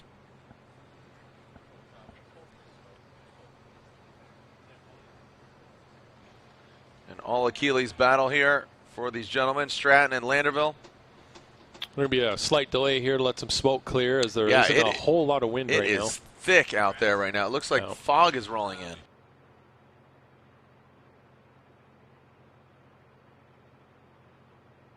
All right, looks like the smoke is clearing, and we are ready to see these gentlemen do battle. Yeah, a lot of smoke covering the track. And we did talk about that in the drivers' meeting. The drivers requested, if there is a significant amount of smoke, can we hold back competition, and the judges all agreed. So here we go. Stratton out front. Landreville in chase. Stratton initiates. Outside zone, tapping to the brakes. Landreville throwing some more angle at it, mimicking the angle of Stratton out front. Landreville right there. Let's see how I transition. Landreville right there. Stratton gets the outside zone, does a great job filling the outside zone. Can Stratton take down your 2016 Pro 2 champion? A great execution. You see Landreville taking out that final clip. A great execution by both these guys. Let's take a look at this again. That was solid from Stratton and Landreville. Stratton doing a really good job here in the lead position. You can see Landreville eyeing him up here. Stratton comes into initiation a little bit off early on that first outer zone and a little bit long on that first inside clip. But good angle here. Nice transition into that inside clip and then pretty deep in this outer zone. And look at Landreville here. He's not able to get to that outer zone like Stratton was. And then wrapping back around this little S here. Landreville looking for an air-to attack, but so far so good from Stratton on run number 2, Ryan. Yeah, the Mark seemed to time his transition. He didn't quite time it right in the chase position there, as he was coming around from inside clip 1 to inside clip 2 to outside zone 3. I think he did it a little bit too early, and it left him inside the course a little bit. He couldn't get out to outside zone 3 quite right, and he had to kind of bring the angle out of his car to be able to get to inside clip 3 without straightening out. Okay, the results are in. Your 2016 Pro 2 champion against Dirk Stratton, who is rumored to be Rookie of the Year. That's unofficial, but let's see who advances on to the finals. That's a one more time from Andy. Ryan says Dirk Stratton, and Brian says one more time. They're going at it again. It is a one more time battle. One more time battle for these two gentlemen, Stratton and Landreville. As we'll go to now the second half of this Final Four. Dan Burkett, Nate Hamilton. Nate Hamilton will lead as he qualified third. Yeah, Nate Hamilton qualifying third in yesterday's qualifying. Dan Burkett qualifying 10th. And here we go. Again, we'll revisit Stratton and Landerville. And here comes Hamilton. Out front. Burkett. Hamilton, Manji entry into that first rear clipping zone. Burkett throwing more angle at it. Burkett gaining proximity, not mimicking the exact angle. Here comes Hamilton past that initiation point, transition point. Both of them tight to the front clip through the chicane. Burkett knocking on the door of Hamilton. Woo! A bevy of smoke filling Wild Horse Motorsports Park. Well, let's take a look at this again here. You can see Nate Hamilton into initiation here. Burkett on the inside, Hamilton right there into that outer zone. Lacking a little bit of angle there is Burkett as they get in that inside clip with Hamilton going a little bit long there. I think Lantana would like to see a little bit more angle at that inside clip there. Then you can see nice and tight on that last inside clip, or the second to last inside clip, as Burkett tucks in on the inside, but right there he's going to hit that inside clip and run it over. So Ryan, for you, Burkett and Hamilton to run number one. So I really like Hamilton's lead run in the beginning. He got out wide to outside zone 2, but Burkett, on the other hand, was way inside. He had a lower amount of angle, but his line was extremely low. He was on the inside of the track. He almost dropped a tire, I think, on the inside of that first corner. So he was not in the right place at all. He wasn't mimicking what Hamilton was doing at all. And then at the last inside clip number 4, he didn't just tap that thing. He ran it over with his front left tire. So he was way off course, kind of trying to take a shortcut to maintain proximity with Hamilton in that point. Or it could have been just that his car wasn't in the right position due to the smoke as he came around to that clip. So whatever it might have been, a couple of mistakes from Burkett in that one that I didn't like too much. All right, so there. I like that. All right, so Dan Burkett will lead. Nate Hamilton giving chase the second half of this Final Four battle. We're live at Wild Horse Motorsports Park. Nate Hamilton potentially giving himself a bit too much room here as Burkett. Now Nate Hamilton sliding up into the door of that Supra. Into the smoke signal. Goes Hamilton. Burkett getting out, throwing up some brown cloud. Little brown cloud never hurt nobody. Oh, and Hamilton, some contact banging on the door. Woo! Make some noise for Hamilton and Burkett. Hamilton letting his presence be known and literally felt. Probably the closest we've seen two cars on that last corner so far. Let's take a look at this. You can see Burkett gets a great jump on Hamilton. Hamilton sees it, puts the throttle down, closes the doors. Burkett goes really long on that inside clip. Now the transition here into the third outer zone. You can see Burkett hits it. Hamilton's a little bit lower there. But then right here, Hamilton tries to get some back. He tucks up on the inside here, makes a little bit of contact, but stays on the outside of that inside clip. And both drivers through the finish line. Yeah, that was a nice. Well, we're going back to the first run again, so we'll see what happened on that one. So take a look at Rad Dan where he is here. He's way in. A little bit of dust actually came up there. Lower amount of angle, extremely lower line from him. His transitions, his mimic was off a little bit there when he was chasing Hamilton. Now Hamilton did a good job of outside zone 3, and you can see here where Dan's way inside, and he ends up hitting that with the front left tire of his car. So he's quite a bit inside in an area that he's not supposed to be. But overall, a good lead run from Nate on that one. So again, taking a look at that first run, we saw, as you said, here we go. So it looks like the judge's verdict is already in. Burkett and Hamilton. Who's going to the finals? It's Nate Hamilton. Nate Hamilton unanimously is going to the finals. So Nate Hamilton and Juker Racing, Fortune Auto, Falcon Tires, S13.4 is going to the finals. And unfortunately for Dan Burkett, or excuse me, I take that back. Yeah, that's all she wrote. So Dan Burkett, unfortunately for him, qualifying 10th, will not rival or beat that of Landerville or Stratton, who qualified first or fourth. So Dan Burkett just a bit outside fourth place here in Phoenix. We'll find out who's going to the finals, Landerville or Stratton. Landerville or Stratton. So when we come back, Landerville and Stratton, the one more time between these two gentlemen. Nate Hamilton waits in the wings. He'll throw a fresh set of Falcon tires. He's guaranteed at minimum second place. When we return, Stratton and Landerville going against each other to decide who goes to the finals. Well, one battle down, one more to go until we get to the finals. Here's the one more time battle with Mark Landerville and Dirk Stratton, number 1 and number 4 qualifier respectively. The one more time battle here. The winner will face Nate Hamilton in the finals, who qualified number 3. Both of them will be on the podium, but where they land is TBD, to be decided. Here we go, Landerville, Stratton. Landerville out front, leads, initiates in that rear clipping zone. Landerville doing a nice job getting out there. Like Lantain was saying, very fast, but look at that, Stratton overshoots that that front clipping point, sending it back quite a bit. Around that final clip, and Lantain, this is kind of like what you said, but we'll get Sage's walking us through here the replay, but fast but technical, puts the car in all the right places. Yeah, as we take a look at the replay here from first face, it does look like that Landerville is going to get an advantage here. You can see as he initiates, Stratton is going to get on the throttle as Landerville exits that first outer zone, or the second outer zone, but then goes really, really long here and really loses some distance. And I have to imagine, Ryan, that that's going to be definitely going against Stratton as Landerville takes that advantage in that lead. Yeah, Stratton went way wide, way off course.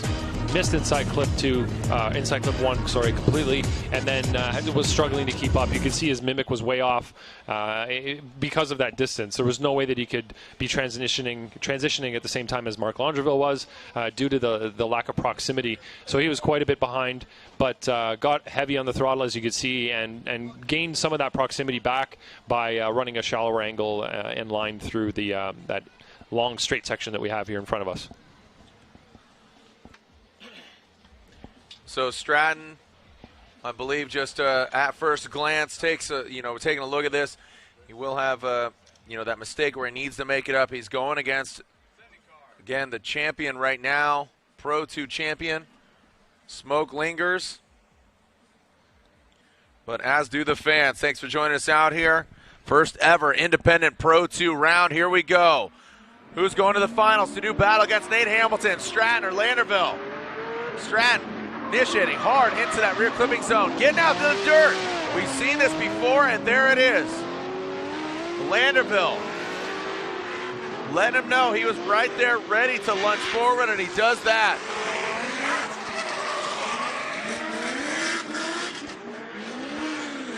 This is pretty familiar territory, something similar we saw tonight.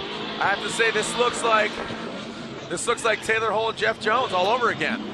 Yeah, very reminiscent of Hull and Jones, except for much more aggressive this time. Ryan Lantain with Stratton out front. Initiates right here. You can see from this perspective, he's already going almost 4 off there. And then Landerville right there on the inside goes by him. Did Landerville have no choice there?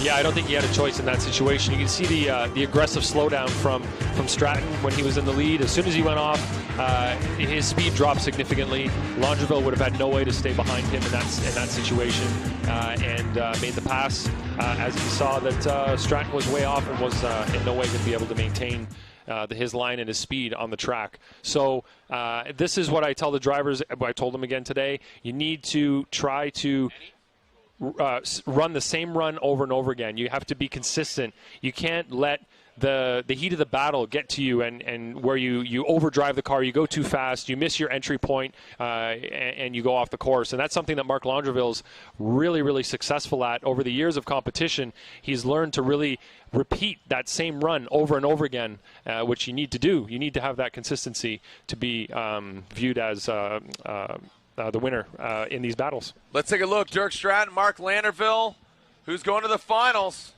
Let's make it official. Mark Landerville is going to the finals as Dirk Stratton will grab third place here in Phoenix. Dirk Stratton grabs third place, the Stratton Chevrolet. Fortunato Achilles Radial Corvette grabs third place, that final podium spot, but the finals are set. The finals are here. Mark Landerville, your 2016 Pro 2 champion. Can he make it a perfect event, just as we saw earlier in Southwest Drift Series Pro-Am? We saw another driver qualify number 1 and take it all the way to the top, that being Blake Olson. Qualified number 1 and then eventually got the victory. When we return, Hamilton and Landerville in the finals. When we return. We are here in the finals and we're ready to throw it down.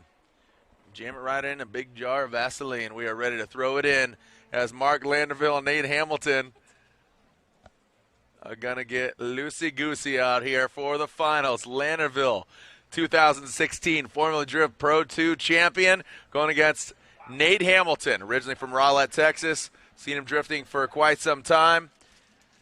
And it's great to see him up on the podium.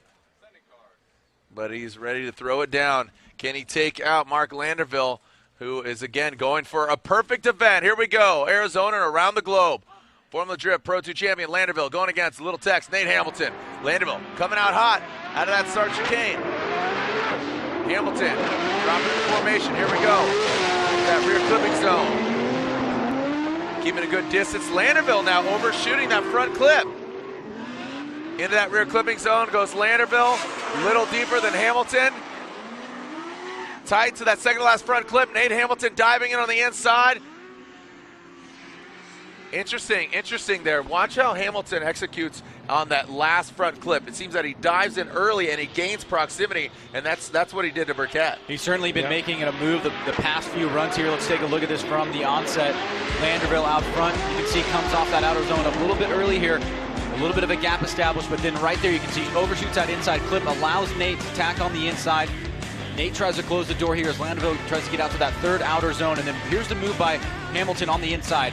Comes in right here, takes a little bit of proximity away, and just gives a little bit more of an exclamation point towards the end. Ryan, from a judge's perspective, how do you treat that last little section of the course there? Well, what I see from Hamilton is that he just ran a pretty low amount of angle by inside clip 2 to maintain or to gain, depending how you look at it, the proximity through that area. And he didn't get out to outside zone 3 as well as Landerville did either.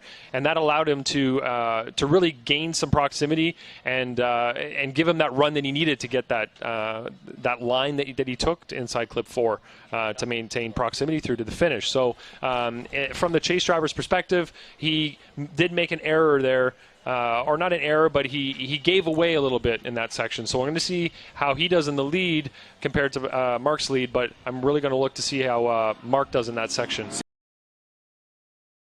To the finish, but the big difference I saw was Nate Hamilton from inside clip 2 to outside zone 3, where he really threw big angle, got the car out there, as I don't think Landerville was quite as aggressive with the way that he got to angle there. It was a little slower and not quite as electrifying, I guess you can say, in that section. And do we have a winner? Do we have a winner is the question. If we have a winner, we'll bring them in front of the judging stand. Okay, so results are in. What happened? Split? Or are they going one more time? And look at this. Andy, Ryan, and Brian. Andy says Mark. Ryan says Nate. And one more time. They're going at it again. Split across the board. So each judge, one saying Nate, one saying Mark, and the other saying Uno Mas. One more. So we'll get some fresh tires underneath the corners. And we'll be spreading it wide open here as we're about to find out who is going to be our winner here at round 4 of the Formula Drift Pro 2 Championship. So again, fresh rubber, more fuel, ready to do battle. Landerville, Hamilton, leaving all out on track. Burkett, just a bit outside. And then, of course, third place goes to Dirk Stratton. When we return, let's find out who's going to win here at Wild Horse Motorsports Park. Well, you can only see one car at the starting line, and unfortunately or fortunately, depending on who you're cheering for, Mark Landerville's on the start line because Nate Hamilton, the 144 Juku Racing Fortune Auto Falcon Tire vehicle, has broken. He's unable to pull to the line, so this is not only a buy run, but a celebratory run for Mark Landerville, just sealing the deal on his Formula Drift Pro 2 Championship title. Let's call it what it is. So, Mark Landerville, Perry Performance Center, Pink Paradise, Achilles Radial, S14 is not only your Pro 2 champion, but also your winner here at the final round, round 4 of the Formula Drift Pro 2 Championship at Wild Horse Motorsports Park. Again, a celebratory run for not only the Pro 2 Championship, but here tonight as Mark Landerville takes it to the top, all the way to the top for the Pro 2 Championship. Ryan, what do you think of that buy run? Well, you know, it's definitely unfortunate for the fans that we did not get to see the finals the way we wanted to. Nate was laying down a pretty solid attempt at taking down Mark after qualifying number 1 and going all the way to the finals. He was not able to stop Mark. Mark got through with it, but we will bring out both Nate Hamilton and Dirk Stratton to congratulate all 3 of those drivers in front of you guys, and then join us down at the podium for those that are here live.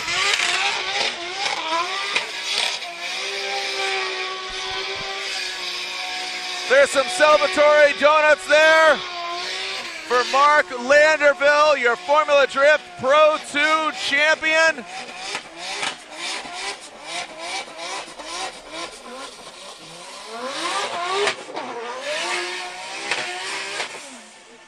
Woo! Light them up. Make some noise for Mark Landerville. Lighten up those Achilles radials and burning it down. Man, when Landerville wins in front of me, he always does something sensational, doesn't he? Yeah. He went back to the future. That's what happened. Let's get the other guys down here while we're doing this. Pull the fire so let's get the other guys down here. I've already told you. There it is, Mark Landerville stepping outside of his car. And what an exciting way for him to celebrate. Ryan, Pro 2, the Southwest Drift Pro-Am Championship coming to a conclusion as well. Andy Hately, you're the Pro-Am champion of the Southwest Drift Series. An exciting day. It was hot, but it ended in a very hot fashion as well. Yeah, you never know. We didn't know exactly what was going to happen by, bringing Pro 2 here by itself and joining it with the Southwest Drift Series, but it turned out to be a phenomenal event. Tons of people came out to see these young athletes really put on a great show out here at this beautiful venue, and we're super appreciative of it. Dirk Stratton making his way out as he'll take 3rd place here.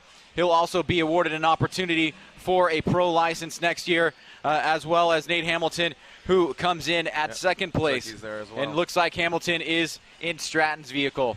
All right, so again,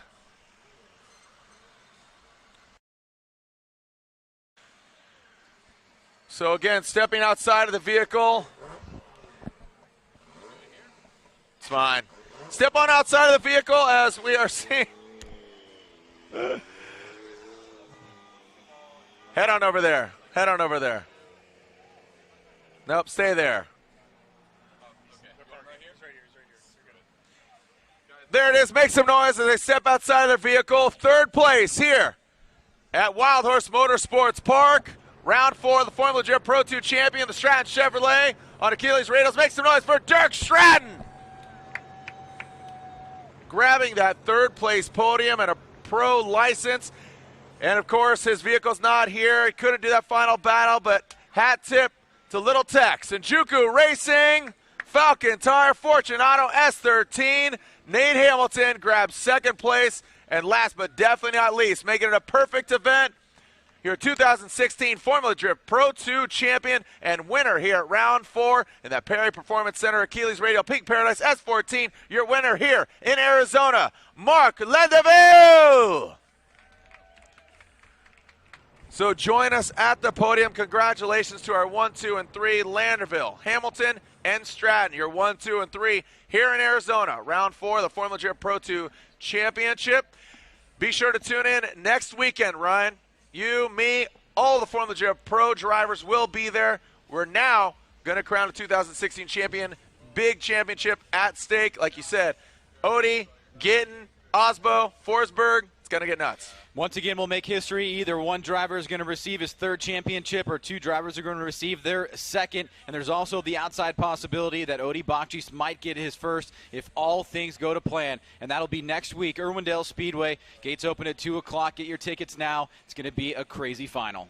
Thank you to Ryan Lontaine, our judges Brian Egger and Andy Yen. The sun sets in more ways than one for the Formula Drift Pro 2 Championship. That's a wrap, but the Formula Drift action continues. Not only at Irwindale next weekend, we got Japan, we got Buki Buki, or however you pronounce it. I'm going to butcher that, but Okie Buki. And just all joking aside, it's been a fun day here at Wild Horse Motorsports Park, and thank you for joining us out here. Congratulations, Landerville, Hamilton, and Stratton. We'll see you at Irwindale for the final round of the Formula Drift Pro Championship. Send it.